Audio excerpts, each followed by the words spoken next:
Hey everyone, welcome back to another episode of Fringe Coverage. This podcast profiles the stories, swings, and stars of the LPGA Tour. And whether you're new to women's golf or a longtime fan, hopefully this podcast helps you develop your own rooting interests in women's professional golf. And it has finally come after the end of an incredibly long LPGA season. We have reached the final tournament of the year, the final tournament preview. Tom, how are you feeling, buddy? Feeling good, Mark. Nice to hear your voice, the way I'm used to hearing it, not all scratchy and sore like you and I felt last week. Oof, we sounded rough last week, huh? Yeah, I'm glad we had somebody on to carry the load. Yeah, got some good feedback about Mr. Campbell sharing some insights. It shows real fast the difference between people who watch golf versus people who have played it, of just how naturally all of the knowledge was there for him, as opposed to you and I just doing boatloads of research. But yeah, glad he could carry the torch, and we both had a little sickness going, but we're almost through all of that.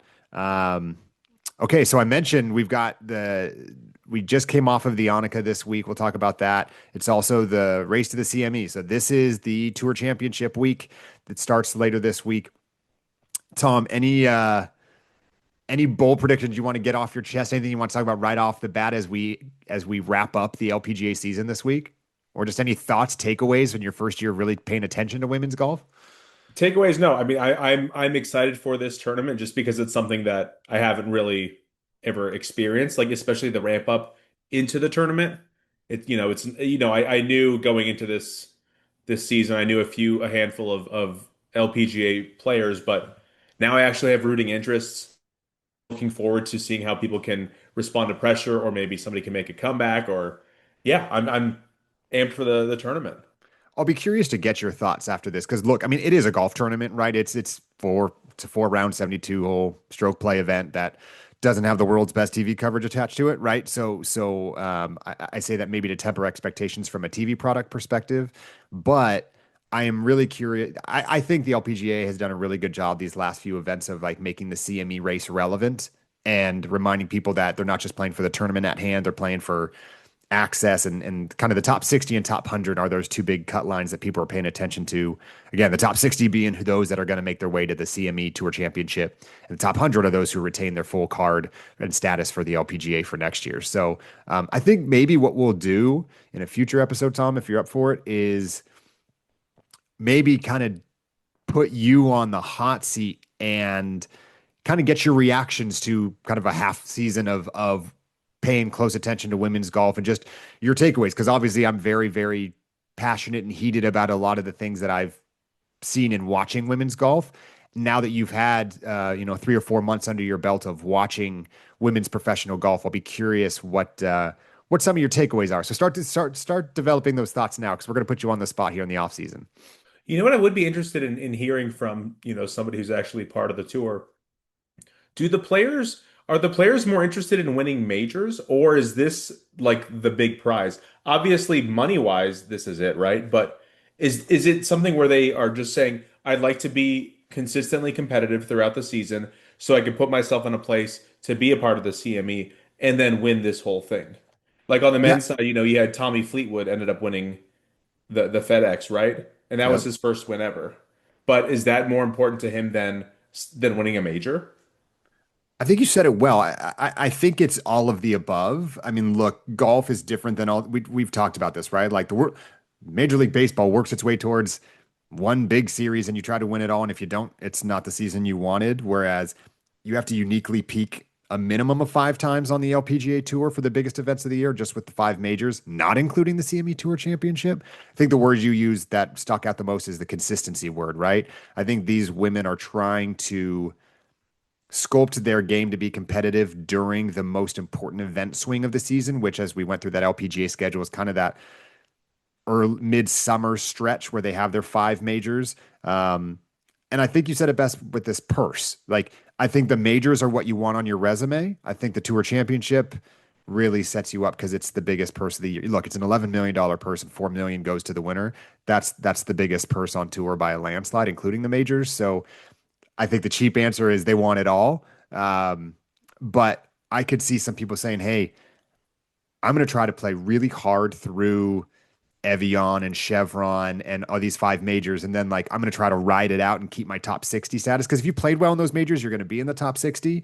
So maybe you try to, it would be really interesting to your point of like asking, how do you try to peak multiple times or is it just you have a quality game that travels every week? Right. Like when Taylor Swift won Album of the Year in 2010 for Fearless, but didn't win the Best Country Album that she was nominated for. Kind of a weird thing, right? Yeah, I mean, it crushed me. Yeah. Thank you for answering my question. Yeah, you got it, man. Glad we could get those Taylor Swift takes out early. Um, all right. Well, we mentioned the penultimate event of the year, the ANNIKA, driven by Grainbridge at Pelican. Again, we got to work on that naming convention, folks. But again, name for ANNIKA Sorenstam. Linn Grant wins by 3 over Jennifer Kupcho. Linn Grant from Sweden. She grew up going to ANNIKA Sorenstam camp, so this was a big deal to her to win an ANNIKA sponsored event. This was closer than the final score showed, at least on the front nine. So Linn Grant went into the final round with a one-shot lead. Again, Linn has not won this year. She has won every year at whatever tour she's been on, but in 2025 she had yet to win. So she keeps about a 5-year streak going of at least one win on her competitive tour. Jen Kupcho was only one shot off the lead going into the lead and birdied the first hole. So they were tied after one, but then Linn birdied two and never looked back. Actually got to the 18th hole with a 4-shot lead after a beautiful birdie on 17. But then she kind of made a ugly bogey to end it. But when you got a 4-stroke lead, who cares, right? A win's a Gotta play win. safe. She had lagged up to like 3.5, 4 feet for par, and she babied the putt to the hole. Definitely something you and I would have done, like for Hmm. sure. And then had a tap in Minus for the bogey, huge lead. Yeah. minus the huge lead, of course. So prior to that bogey on the 72nd hole, Linn went 52 straight holes without a bogey. She hadn't bogeyed since early round on Friday, like early part of the round on Friday. So Linn was just playing really solid golf. I've mentioned it before. Lynn's gonna blow up at some point. I'm gonna stop predicting when, just because she seems to In a have good parts of way. her game. Yeah, yeah, in a Okay. good way. Thank you for clarifying. Um, she's got all the ball striking elements. Her putter can get a bit bulky, but she putted really well this week, hence the win. I think that trend shows a lot on the LPGA Tour, and Gabby said as much in her interview. Um, but really impressive win. Really, as far as wins on a professional golf tour go, some of the lower stress back nines you'll ever see.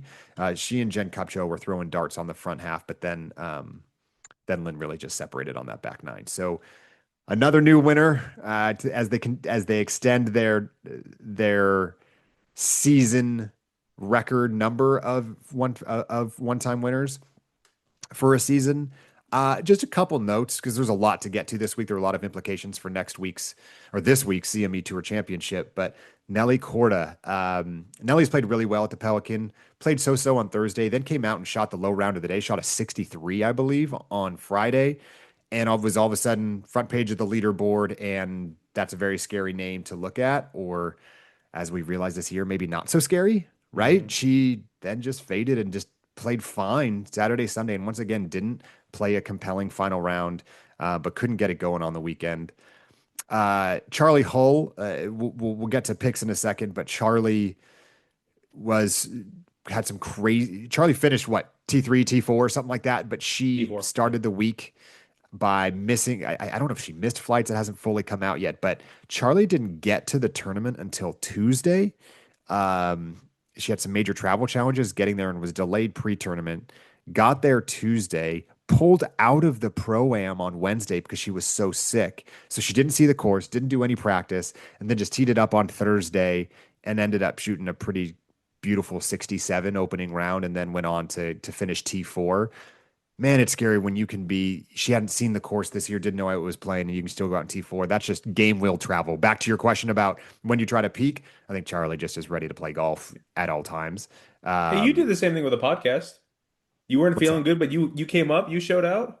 Right. You know what? I just anything I can do to be in the same breath as Charlie Hall, I do Yeah. it. So if you want to compare me and Charlie, I'm not going to shoot it down. And then this tournament also got some notoriety this week for some of the people that were at the tournament and playing it in the pro-am. I mentioned there was a pro-am. Caitlin Clark, I believe, for the second consecutive year from the Indiana Fever, came out and played in the tournament. She is golf obsessed. She is not very good. I have seen the swing. Always amazes me to see some people who are amazingly athletic, but when you put a golf club in their hand, just how uncoordinated they can look in a stick and ball sport. Same thing goes with LeBron James. Mhm.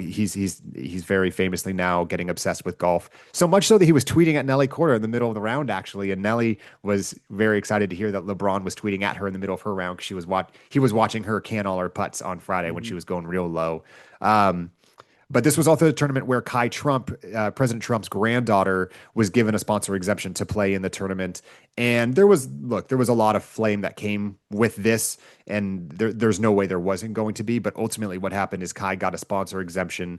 Kai's 450 plus ranked player in the world, not super competitive. A lot of people were griping about there's better players to get a spot.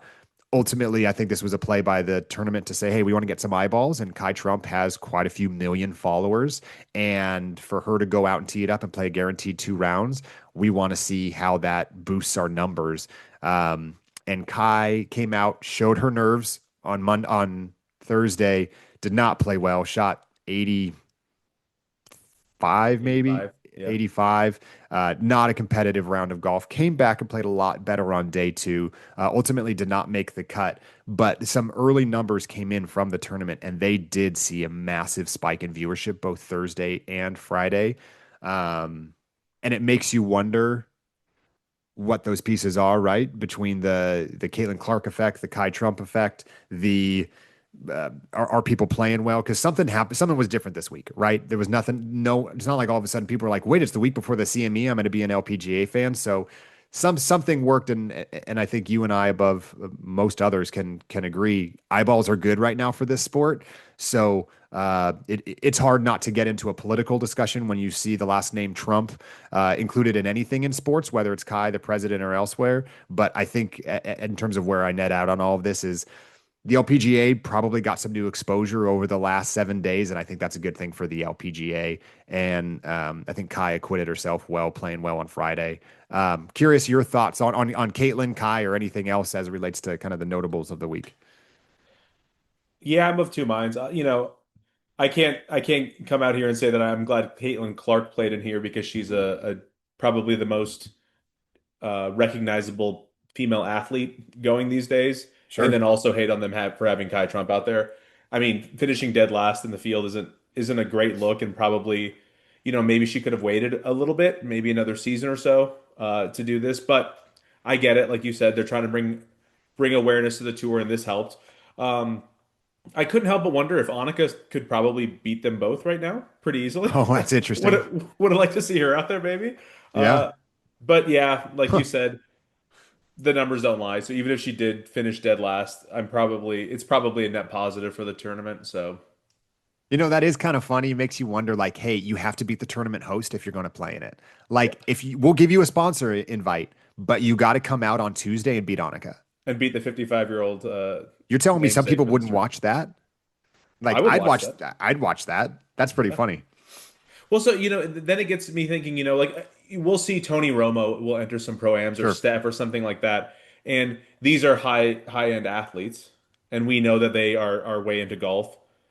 Like you said, Caitlin Clark seems to really enjoy it. I mean, Hmm. might be competitive with you and me or something like that, but probably doesn't belong in the same field as these actual professionals. I Well, did see one tee shot where she just completely, almost wiped it. took out some fans and just like, yeah, yeah, I don't know what you expect. I always want to know what's in the mind of the people who are willing to stand right next to that Yeah, tee box when it's that's not a professional suicide. hitting, right? That's It's just, suicide. why are you there? It I doesn't seem like mean, the best idea. imagine if you got an invitation to go play in a pro-am of a tournament and there's a gallery. Yeah. Would you not step off the ball and ask everyone to move? I mean, I understand that they are there at their own risk, but that doesn't make me feel more comfortable about it. Even if I never would hit it there, it's absolutely on my mind on that in that tee shot for sure. Yeah, I would And you think know so. what? So Caitlin Clark is sponsored by Gamebridge, which again, the presenting sponsor of this event. So that's kind of a given that Caitlin's going to be there. Um, and I'll give credit to the sponsors. They came out afterwards and and said, "Look, we did this for eyeballs. They didn't shy away from it by any stretch." But I thought I know nothing about Kai Trump, so this is strictly a golf analysis, or really a golf interview analysis.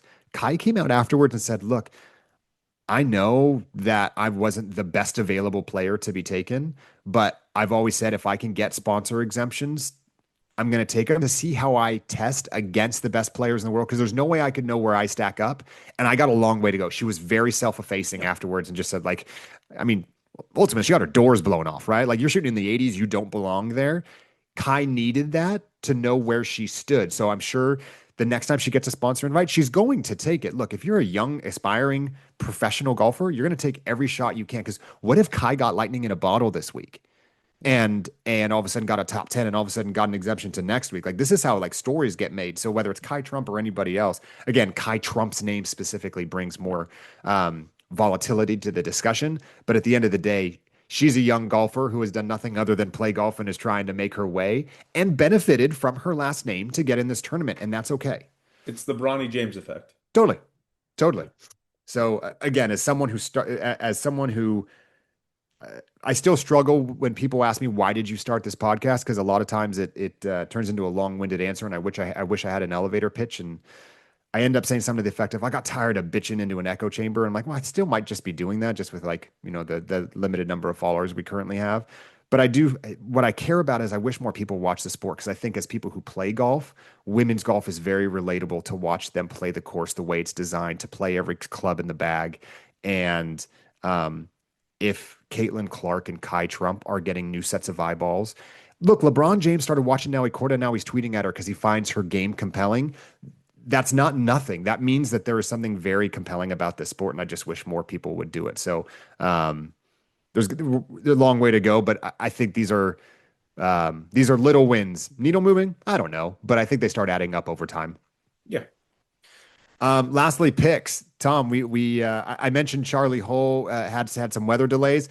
Was not loving that after I had selected her on our Monday pod, and then found out she didn't even get to the tournament till Tuesday night, and then missed the pro on Wednesday. I was ready to mail it in and give you your flowers for your Gabby Ruffles pick, and they both came out playing. I think they were a shot or two apart after day one, but Gabby just kind of played solid golf, never really went low, and Charlie continued to go low and got a T4. So where did Gabby finish this week?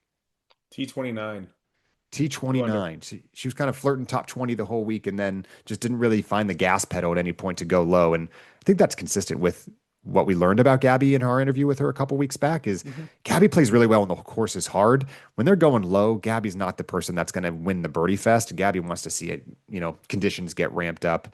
Man, did you see there was a tournament? I think it was a DP World Tour event. Did you see any clips of the wind was blowing like 45 Oh and yeah. half the field wasn't wearing hats because they couldn't stay on? Put Gabby Ruffles in that field. Give me Gabby in that all day. And that's what you like to watch, right? You prefer that over Yes. I Darkfest. Adam Schenk won the golf tournament. Oh no, it was the Butterfield Bermuda. It was the PGA kind of off-season event, and Adam Schenk got his first career victory. Adam Schenk hit a 130-yard 5-iron short of Mhm. the green. That's usually wedge, or that's a wedge for him, and he couldn't get a 5-iron there because the wind was ripping so much. So, Tom, where does that leave us going into the final week as it relates to the pick standings and what's still possible? What's possible? I am down by 20. So what I need is I need to pick the overall winner, and I need you to not finish in the top 10. That will Okay, give me 21 points and a one on the point victory nose. over you. Okay, I like that we are. Hey, Tom, season one, still something to play for. The last day of the season. What more could you want? And the fun thing is, Mark, I got Charlie in the bag. I got Nelly. I maybe we'll see. And you only get to pick one. I know, I know. I got a sleeper pick for you this week. All you need is 1 point. Yeah, all you need is a No, top I'm 10. just. Oh, I'm trying. Are you kidding me? If you know anything about me, I am not about to try to pick a middling pick just to get a few points. You're I'm going I'm. for it. Oh You're aiming yeah, for you're hitting for the green. we got a buddy. Shout out Rick if you're listening out there. I got a buddy that years ago used to just. I have some bad habits when it comes to things like this because I'll get way too aggressive when I should be conservative. And he and I were playing bocce ball on a beach years ago, and we were a two-person team. We had it won. We were at that point in the game where like we already have a closer ball, so now you should just dump what you have and you win. And I'm like, oh man, I am going to try to just egg on the guys that we're playing against, and get another ball in close just to rub it in because I'm a jerk apparently. And I landed directly on the Polino and shot it somewhere else closer to their ball. They ended up winning that point and went on to win the whole thing. All I need to do is just like dump the ball when we win. And I do have a tendency to get a little too aggressive in these moments. So remember that when Okay, we so do how this do thing. you react after that? Your tin cup moment. I mean, it kind of depends on, oh, wait, how did I react to myself in the moment? Yeah. I kind of have bewildered look, like you got to be kidding me. And still, but hey, like we're still in this. Like, who cares? It's funny. But at that point, you almost start doing a little bit of damage control with your partner because he's so pissed. Yeah. Because like I had no reason doing what I did. We mentioned kind of we'll bridge the gap here between the ANNIKA and the CME Tour Championship. So there was a lot on the line outside just the tournament itself. Some people made some moves at the ANNIKA, both in and out of the CME. So and they did it in spectacular fashion. So first off, we'll get to the full kind of not the full top 60, but we'll talk about a few key people in a second. But a couple people that moved into the top 60. First of all, Natalia Guseva was flirting with the cut line the whole week. She made the second biggest jump of the week, at least in terms of people that were on the outside of the top 60 looking in. Natalia ended up jumping 7 spots from 64 to 57. And going into the 18th hole, she needed a par, I think, to keep it. I think she would have finished maybe at 59, but she wasn't sure at the time. It's a horrible drive. Ends up, I think, having to pitch out on 18, and she's like 100 plus yards out, hitting her third shot into a par four. And this green, I don't know if you saw it, had this crazy ridge right in the middle of it, kind of like a dinosaur spine. And people were either landing just short of it, and the pin was on the far side of it. So people were, if they landed short of that ridge, they had super long putts. So everyone was trying to just get to that ridge and have it trickle over. Because if you landed on the backside of that ridge, it was catapulting you to the back of the green. Natalia stands up again, hitting her third shot, kills the ball perfectly on the top of this ridge, and it rolls a good 15, 20 feet and jars it from the fairway for a birdie three from the fairway, probably the longest birdie she's ever made. Hmm. Um, and ultimately ends up getting her to the 57th in the CME. Pretty spectacular way to finish that. So do you think that she knows what she needs going into that hole? Yeah, it's a good question. So I'm pretty sure their digital scoreboards, they are similar to what we have on screen. At the very least, she knows going into the round each day where she is, who's ahead of her, what the dynamic pieces are. And they probably have some spotters on the course that are feeding her some information throughout it. I don't know if while she's swinging that club on 18, she knows whether what she needs. But I think at that point, you know that every putt matters, which takes us to Lucy Lee, who made the biggest jump of the week. Lucy Lee started the week at 71. She was 11 spots out, and she jumped 13 spots to finish at 58. And Lucy, similarly on 18, dead center fairway line one, hits a beautiful wedge to probably 6.5, 7 feet. And now very, very clearly knows that what this putt is for. Like just watching her, you knew that she knew she had to cash it. So to your question, she at least did. And she clutched up and jarred it. And you could see, first off, after her approach shot, you could see a giant exhale. You could see a little bit tight grip on the putter during the putt. It's kind of a wormy little putt that just snuck in on the low side. But man, that's some golf when you're down 13 spot or when you're outside the CME by over 10 spots and then play your way through 4 rounds, including a final putt on 18 to cement your spot in the top 60. She just made herself a boatload of cash. Hmm. Just remember this now is like, let's see where Lucy Lee finishes up at, because remember, everything is square now that there's not a 1 through 60 ranking going into this week. It's just, this is just straight up golf tournament, top 60 you're in. I wouldn't be surprised if based on the way Lucy's playing that she doesn't make a pretty strong showing. So Hmm. I mentioned Guseva, I mentioned Lucy Lee, and then by far the most entertaining storyline of the week. Brooke Matthews started the week at 62, rose 3 spots to get in at number 59. Brooke did something I've never seen before. So, first off, she hits a hole in one on the hole where if you get a hole in one, you get a 2 year lease on a Lamborghini and just cashes it. And it's a perfect camera shot of her hitting it and the cars behind her, just as a Mhm. reminder that it's the hole in one hole. And she'd never hit a hole in one in her life. It was her first one ever. 2 holes later, Eagle chips in from off the green for an eagle. So in a 3 hole span, she was 4 under through three or whatever it was. And because of all of this great play, she ended up sneaking into the CME at number 59. Her score, Tom, I gotta ask you, have you ever had a scorecard that had a one, two, three, four, five, and six on it? I've definitely had a scorecard where I've written all those numbers down. Maybe not like that. But Like, the maybe ones were part of tens and maybe a elevens. 10 here or there. Yeah, I probably had a scorecard with six different numbers on it. I think that's not that hard for me. Uh, I mean, I'm looking at those six numbers. I don't think, I mean, I haven't had that many twos in my life when I yeah. think about it. Like, I don't birdie a lot of par threes. Man, there's a scorecard to aspire to. Here's a personal question for you. When you Oh play a round boy. of golf, how many birdies do you expect to get? Zero. Really? Expect? Okay, do you average a birdie around? No, definitely Okay. not. I get a birdie maybe once every 5 rounds. No I mean, think kidding. about it. I play 6 rounds of golf a year, and I shoot around 90. All right. Um, like I'm not. I think the better question is for me is pars. Like expectation, I probably expect three. So I mean, I'm just not. I'm not.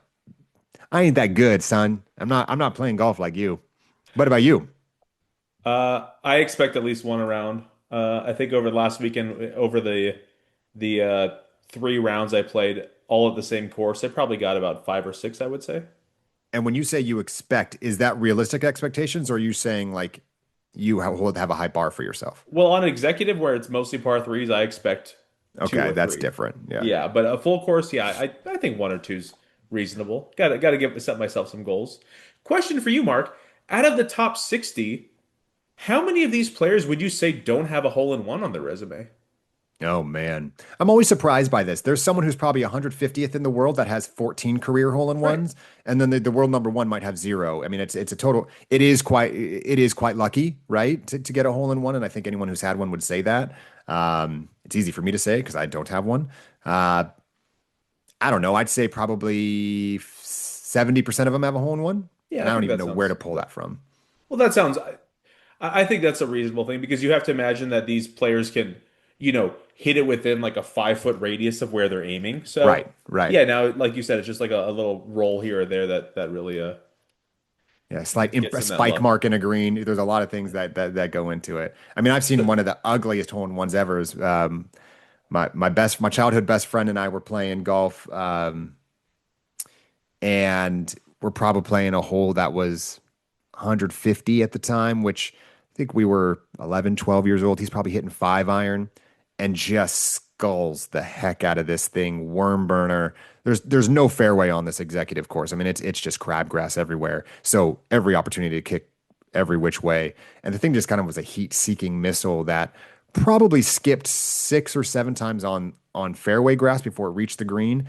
And let's just say the fairway grass had not taken any speed off this thing. This thing was just tracking, hit probably a quarter of the way up on the pin, middled the thing. How the pin didn't have a crack at it, I don't know, because these were like wood pins, and it fell straight into the hole. And he like for years touted the fact that he hit a hole in one. I'm like, I'm not even sure I would tell people about that hole in one. It was the ugliest golf shot I've ever seen, but that is the most sour grapes. I don't have a hole in one comment I've ever heard, so I should I know probably just me give him too. his flowers. Ugh.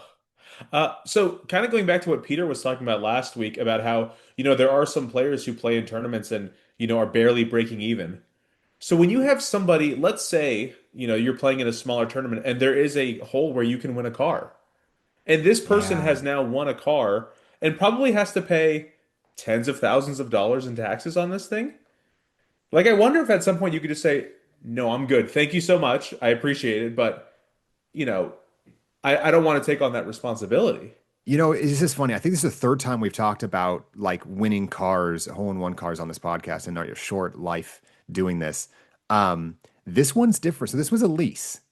So I'm curious, like my first thought was this might be the first one that makes sense, right? Of like if you, I don't know what you have to pay if you're winning a lease for 2 years, because again, you still have the issue of like, what if you live in New York? Like, I don't have a parking spot for a Lambo, or like Right. all of the things that are going to go into it. But I feel like first off, sometimes the cars are like, okay, great, you want a Honda or what? Like this is a Lamborghini. You win a Lambo and it was kind of one of the larger ones, right? So it was actually kind of had some utility to it. I feel like this is one of those few times I'm thinking I think anyone's taken it, and then you wonder. You hear a lot about these people how often they travel with their families. I wonder if mom and dad are still storing it in the garage or something like that, and all of a sudden dad's like, "Wait a minute, my daughter's a professional golfer. She's not around. I should probably make sure the tires are still working. I get to take this thing out, right?" Got to make sure that engine doesn't quit on you. That's right.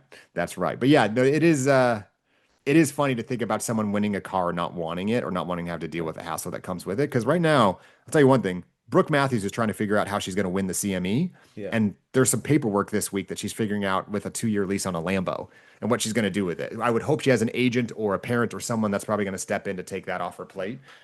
But I'm gonna really age again, myself here, Mark. Do you remember the show Pimp My Ride? with Exhibit, Yeah, X to the Z. Yeah, yeah, yeah. yeah, yeah, Where so they used to put like really lavish things in somebody's old beat up car. And yeah. so now the value of this car is just so much higher than these people can afford. Because if you could afford a really extravagant car, you probably wouldn't be driving around like a 30-year-old car. Now they're like, oh, this car has a fish tank and a video game console. And they're like, well, I can't really afford all this stuff. So that was the first thing I thought of when I saw this whole one. I'm like, I hope that she can afford to pay this. It's just, I'm sure Brooke Matthews is doing just fine. But my Well, I don't point think is, Brooke Matthews has to pay for anything, I think is the point. let's hope so. Good for her. Again, if she has, because you have to pay taxes on a lease. I don't know. I have no idea. Hey, Ask Peter. yeah. Yeah, for those of you wondering, Peter Campbell, who was on last week's episode, for his day job is he's a financial advisor. So it was very funny that we didn't even tee that up at any point. That not only has he lived this life, but he's someone who understands the ins and outs of finances very well. Next episode.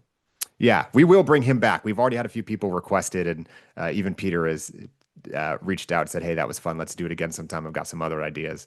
Uh, dude is something else. He's lived a different life.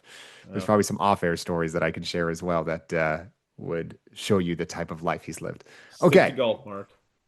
On the race to the CME, we mentioned those that made their way in. There were a couple casualties of war. So first off, sneaking in on the number is Pajarianana Rukarn, my favorite name to say. Love that she made it on the number. She dropped 3 spots from 57 to net out at number 60. First few out, Jenny Shin dropped 3 spots. Jenny has been on this 60 bubble for what seems like 3 months now. LPGA even spotlighted her this week of someone that was trying to make it. So that was probably a tough scene for her of having to do that LPGA spotlight work and then not make it. So she was first one out, if you will. Wei-Ling Su, who had played really well in the International Crown as well, she fell 3 spots from 59 to 62.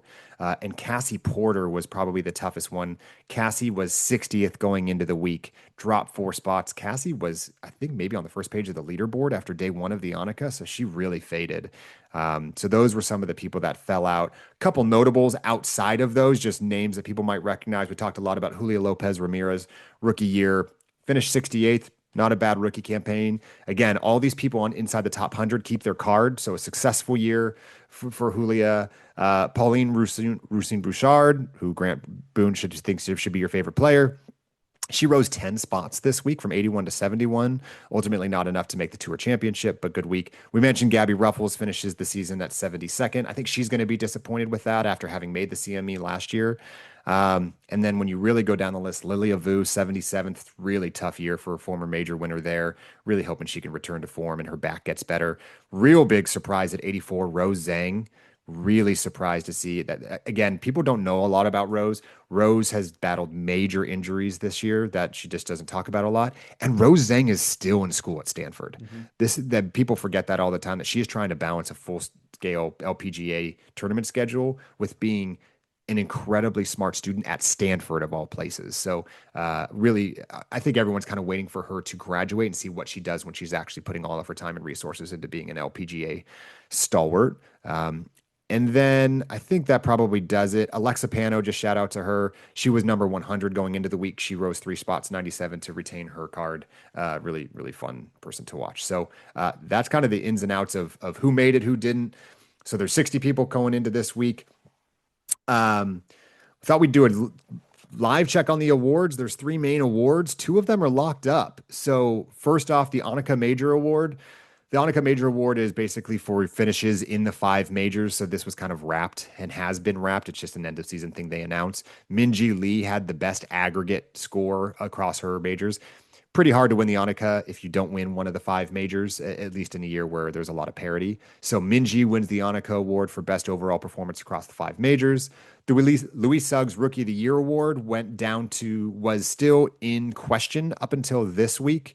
But Miyu Yamashita just continued to wreck shop on any and everybody, and she wins. Rio Takeda had been nipping at her heels. Rio needed to win this week, and I think maybe the CME as well. That obviously did not happen. So congratulations, Miyu Yamashita, Rookie of the Year. Just pause here to say we talked about Miyu over the last couple episodes. Just remember Miyu's name. I think we're going to forget how good this season was because we're going to remember this season as the year of parity. And she was only one of a couple people that won twice, but she won the AIG Women's Open. She also was runner-up in a major in 2024 before she even had full status. Miyu's when it comes time for whatever episode, Tom, we're going to do bold predictions for 2026. I have a feeling remind me to make sure Miyu's in my picks because it's going to be a shame on me if I don't. Because I think Miyu's going to be here for a while, and that's a perfect segue to the last award that is still up for grabs that can be influenced this week at the CME, which is the Rolex Player of the Year. This is basically based off of top 10 finishes across the course of this LPGA season, and Gino Titakun currently, not only is she the number 1 player in the world, she is first in the race for the Rolex Player of the Year, followed closely by Miyu Yamashita, the Rookie of the Year. Imagine being the Player of the Year conversation in your rookie year. And Minjee Lee, I believe, is still in contention as well. So again, you get 30 points for a first place and then 12 points for a second place. I believe Gino has a 13-point lead right now over Miyu. I think Miyu has to win this week. And Gino has to finish outside the top 10 for anyone other than Gino to win. So Gino has a pretty good stranglehold on it. And I think if she has a solid performance, she should wrap up Rolex Player of the Year this year. So those are your three Rolex Award winners. Again, Rolex Player of the Year, Louis Suggs Rookie of the Year, and the ANNIKA Major winner. Any surprises there, Tom? No, I was looking. So nobody has ever won that both awards in the same year. Oh, is Only that two right? golfers have won Player of the Year after winning the Rookie of the Year Like the in the next SEC. year? No, just in their career, according to my Google deep dive. Man, I'm going to want to question that later. But you're telling me there's only 2 people who have ever won both the Rookie of the Year and the Rolex Player of the Year in their career? I believe so, Mark. Okay. Who would those be? Kari Webb and Lorena Ochoa. I mean, those are 2 of the top 5 golfers of all time, so that There you go. tracks. I mean, look, there can only be one Rookie of the Year each year, right? So it's got to be a small subset to begin with, but Right. shows you that there's a lot of people out there who maybe it just shows you how hard it is to become the number 1 player in the world, right? Just because you can win a Rookie of the Year doesn't necessarily mean that's gonna look. Miyu has won 2 this year. She's second in Rolex Player of the Year, and she's what is she ranked in the world right now? Not first or second, right? Yeah. So she's got a long way to go to get up to that status. It's one of those things where, I mean, this happens across all sports. A rookie can have a good year or two, but doesn't necessarily mean that they're a mainstay. And you do Right. see people come, once they kind of get their sea legs under them and kind of get the landscape of the professional tour or the professional league, and they kind of realize how to adjust and then, really make a name for themselves. So that's interesting. Well, I think what we'll do in a future episode here over the next few weeks, we'll probably do a little bit more of our own recap of the season, maybe give out some of our own awards outside of the ones we just talked about. But as we go into the CME Tour Championship, I'm going to give a little bit of a preview of the tournament. But Tom, why don't you start thinking about of kind of just what you're going to remember this year for as we head into, as we reflect back on the few months we've been following this since we started the pod. So The CME Group Tour Championship is this week, Thursday through Sunday. It's at the Ritz-Carlton Golf Course in Naples, Florida. Again, biggest purse of the year, $11 million purse. Huge shout out to CME. They've been the sponsor of this for like 15 years, and they continue to be the leader in purse size. 4 million to the winner. Gino won this last year, so last year's CME was the largest purse in women's golf history, and Gino has that to her name. She ended up making a total of over $6 million last year. So tons to play for. We mentioned the top 60 on the CME list are going to this tournament. For those of you PGA fans, there's no starting strokes. There's no staggering of start to finish. There are 60 players. They all start at even par. Roll the balls out, see how it plays out over 72 holes. I believe it's a no cut event. So let's see how they all play, and the winner straight up gets $4 million. So if back to Tom's question about when you're peaking, if you're peaking right now in your golf game, you have a chance to walk away with truly life changing money, especially for an LPGA professional. So let's start here, Tom. What are you, whether it's storylines, whether it's players, whether it's anything else, what are you most excited about or interested in this going into this week? I'd like to see if Nelly can kind of Mm, recapture some of her play and kind of finish the season strong. I know she was hurt for a bit. She bowed out of the international crown. It would be nice to see if she can, close this season on a high note. It would be really fun to see some of these rookies make some hay this weekend. yeah. Uh, Perhaps somebody who just squeaked into the top 60 really making a push and kind of making it an interesting final round. Yeah, I think having somebody like Charlie who did so well this past weekend Yeah. just come through and maybe make a push and win the whole damn thing.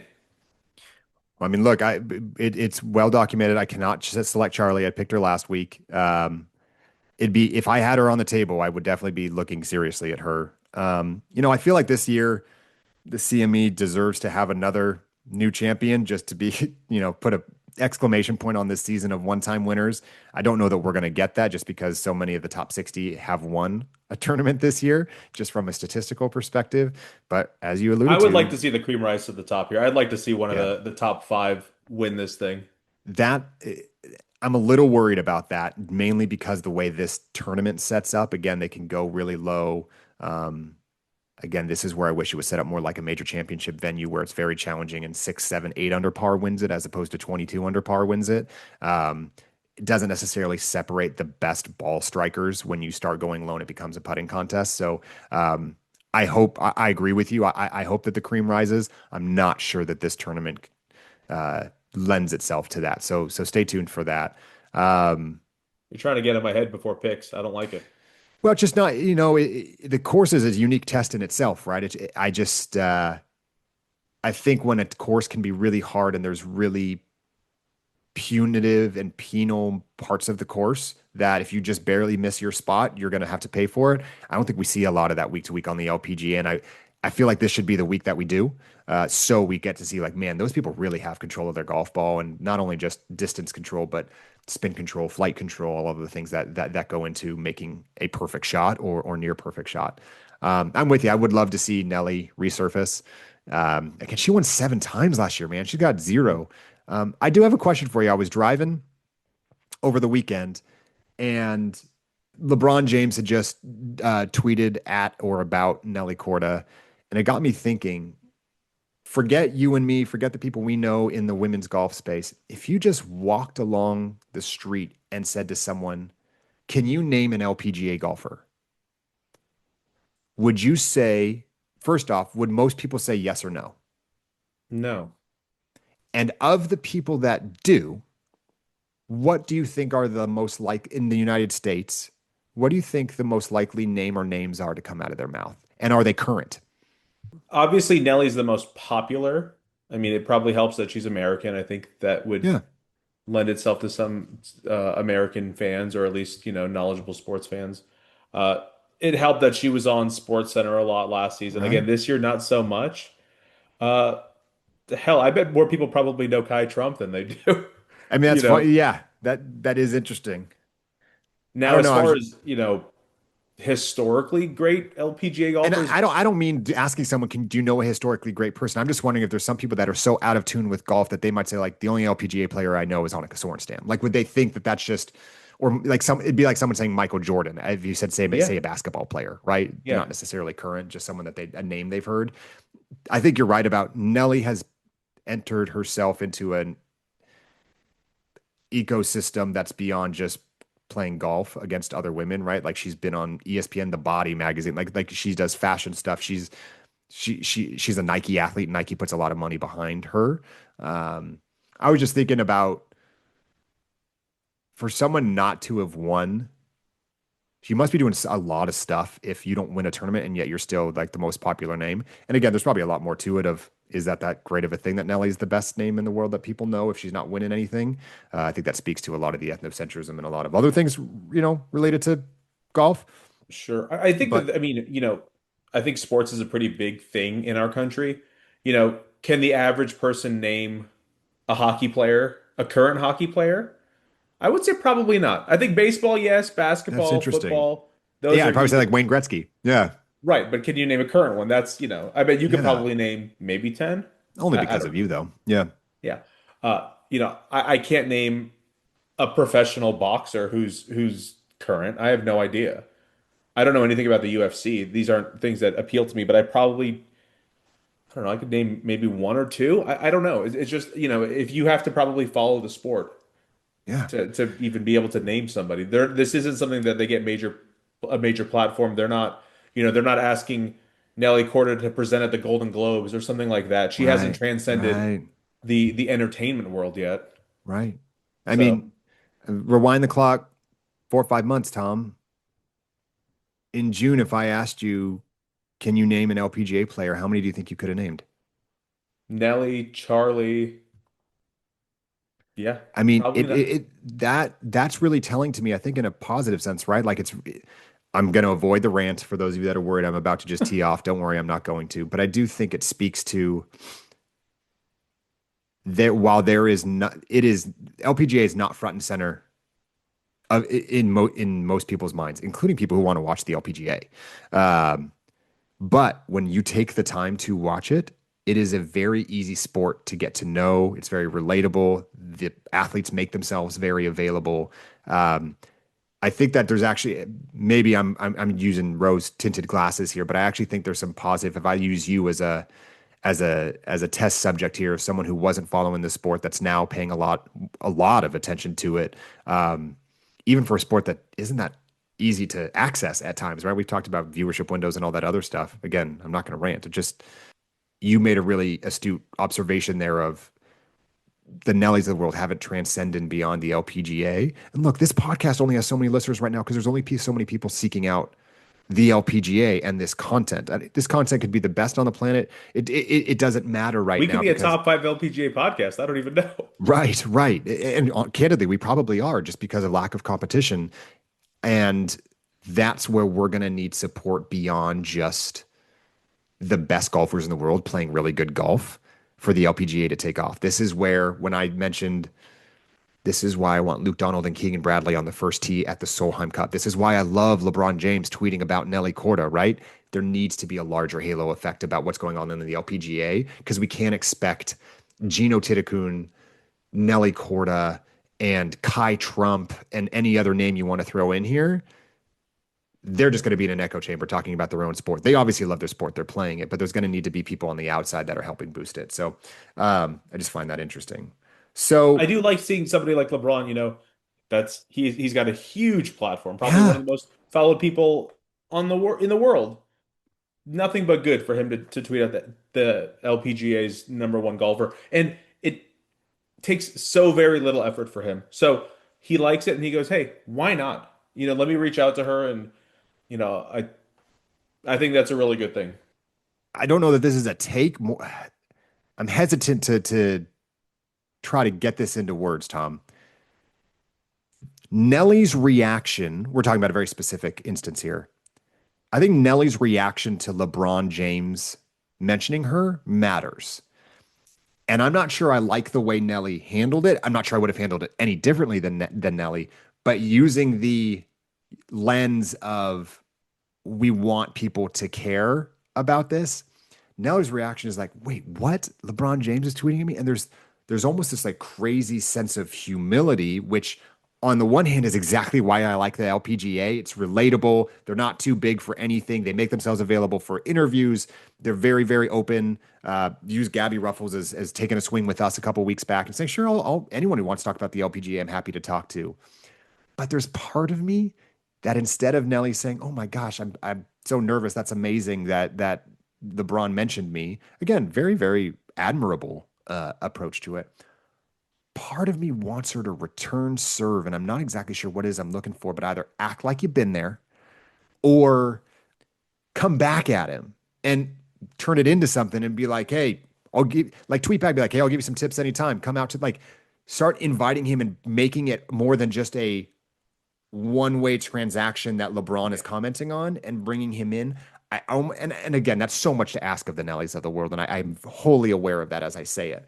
But I almost want her to kind of puff her chest out a little and be like, "Yeah, I am the most popular golfer in the world right now, and I should act like it because if she looks like she's meek or not wanting to really express herself, does that really inspire non-LPGA watchers to watch more of that sport? I don't know. That's why Caitlin Clark has taken off because she's willing to be vocal, to bump chests with people, to get a technical foul, to say what she thinks, to go cross over and play golf. Like I think those things matter. And I think the LPGA has been so long in the shadows of all of this, they don't know how to act in this space when placed in it. Does that Yeah, make sense at all? it does. I just checked. She hasn't responded to him yet as of the time Publicly. of this recording. Yeah, hopefully she Publicly, will. right? No, it absolutely makes sense. He's the most popular player in his sport, and she's the most popular in hers, and that's rarefied air. And it would be very cool if, yeah, we see her after the CME, we see her courtside at a Lakers game. That would be really fun, and that would bring eyes to them. And I don't know if that's something that's feasible. Obviously, LeBron's not really playing right now, but I just think that'd be a nice little synergy moment. There's got to be some Mark, money do you have behind a it. quick second? So I Sure. Googled what are the most popular LPGA podcasts fringe coverage. AI has us up there. The most Okay. popular LPGA coverage that focuses on fringe coverage is fringe coverage. That focuses on fringe coverage. You use the That's name of AI, our man. podcast, man. Hosts Mark and Tom are regular hosts, and they feature interviews with guests such as LPGA voice Grant Boone. Well, that shows you how good AI is. We've done Yeah, two man. interviews and they took advantage of one of them. So I'd love for us not to be a popular, like we're not popular. We're just one of the few that's dedicating itself to the LPGA. Yeah. That's it, right? I mean, just, keep the grind going and hopefully That's it'll right. bear fruit. Next week will be our 20th episode. That's not nothing. No kidding. Yeah. That's All not right. nothing, man. And Yeah. and it's funny to think about some of those podcasts that have been, man, to think about the Rogans of the world, the people that have had just decades plus long podcasts doing, and those are pumping out daily ones, or man, those numbers are crazy. But as long I will do this as long as two things are true. One, you're alongside me, and two, we're both having fun. I'm in, bud. Okay, so with that, just closing the loop on the CME. Television coverage windows, decent, not great. Thursday, Friday, there'll be some early streaming coverage, 11 to noon Pacific time. I believe that'll be on like NBC Golf or the Peacock kind of thing, or just NBC Golf. And then noon to 2 Pacific time coverage on Thursday, Friday. And then again, no cut event. So Saturday, Sunday, full field. 11 a.m. to 2 p.m. on CNBC or streaming. Don't love the CNBC flex here for the Tour Championship. We got to do better, people. I understand that they're probably excited they got a 3 hour viewing window, but to have to go search it out, most people, if they're saying, oh, it's the Tour Championship, I'll probably go look at one of the big three channels, right? Or go look at Fox or CBS or NBC. Someone's got it. You got to go to CNBC to find it.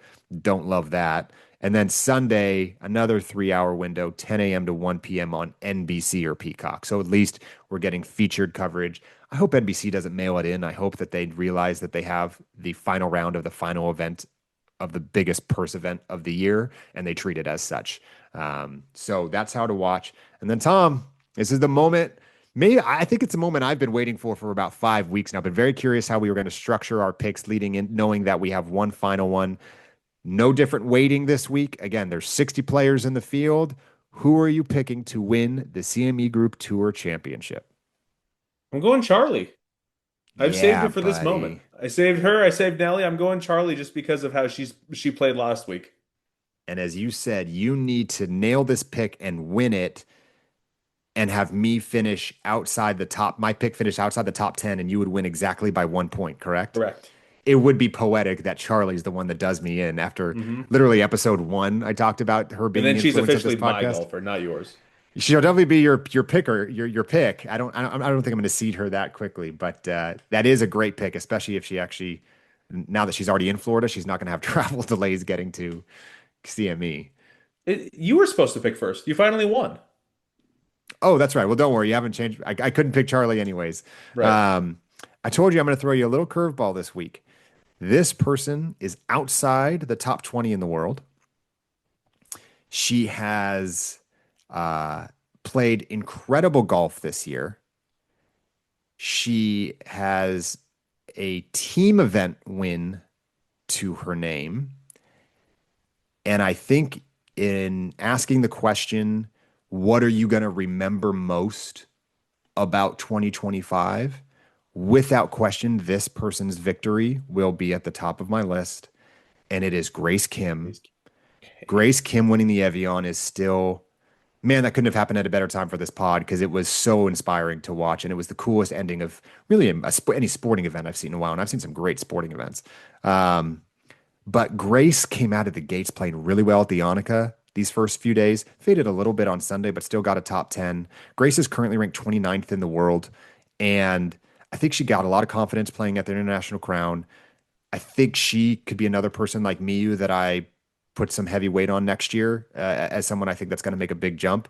But I think Grace is going to come from way outside the top 20 in the world and take down the CME Group Tour Championship. So I have made this interesting, right? Like You have. Grace is a kind of person that could finish outside the top 10. This is So your you're bocce moment. this is my bocce moment. So but hey, with a little bit of grace, I can't go wrong, right? Oof. Oof. Woo! Write that down, son. I just checked. Notre Dame is playing on Saturday on NBC. Oh, So that's exactly why. that's why they're getting bumped to see NBC. Screw that, man. I mean, I love college football as much as the next person, but that's not a bowl game. That's not it's another season game. Move it. I know they got TV rights. Move it. Flex it. Something. Um, Tom, I mentioned Nelly as kind of a formative moment. Again, we're going to do end of season awards later, but is there anything else for either the ANNIKA or the season or going into CME you want to cover? No, so we're doing the head to head. Whoever wins, the loser has to get the winner. We decided some fringe coverage merch. We're gonna Yes. leave it as vague as possible. Just Yep. some merch with the fringe coverage logo on it. That's right. That's right. And we'll if it's something wearable, we'll make sure it makes its way onto a future episode. We'll post that on social. And you know what? If people want it, maybe we'll start making more. There you go. All right, and Tom, we have a game for this week's CME as well. All right, I think so. Now we have a separate game from the season long head to head that we've been doing. We are going to draft five players each, take their total score, and then the winner of that is going to be the season long winner. Okay, and we're talking about their score on the course. So combined aggregate. So not only are your top players important, but maybe most important is who your last pick is and where they Right. finish. Okay. Absolutely. So And we're not since throwing out any you scores. We're counting everybody. we're counting everybody, no Okay. cuts. Since you are in the lead now, I will let you go first. Do you want to take the one spot or do you want to take the wraparound? It's a great question, Tom. I'm going to take the wraparound. I'm going to let you take first overall pick, and then I will take picks 2 and 3. I'm going to take Gino. I mean, it's a safe place to start, right? She's the Why defending not? champ of this event. She's the number one player in the world, playing really good golf. All right, so Tom, you've got Gino. This will be interesting to see how much we follow the top 10 and versus kind of make our way outside of it. All right, I'm going to go for these two picks, Nelly and Charlie. Now, All two to right. you. I will take Miyu Yamashita and Minji Lee. All right, so you got the top three players in the CME to start here. I'm going to get a little weird with it right now. I'm going to go Akie Iwai, and man, it feels weird to leave her off. Give me Lydia Ko. All right. Okay, so you've got I have th- two, you have these one these left. are your last two picks. Literally the fourth through eighth ranked players are all still available. I will take Rio Takeda and Angel Yin. Okay. So right now I've got I Nelly have the top Char. four So my four are Nelly, Charlie, Lydia, and who? and Akie. And Akie.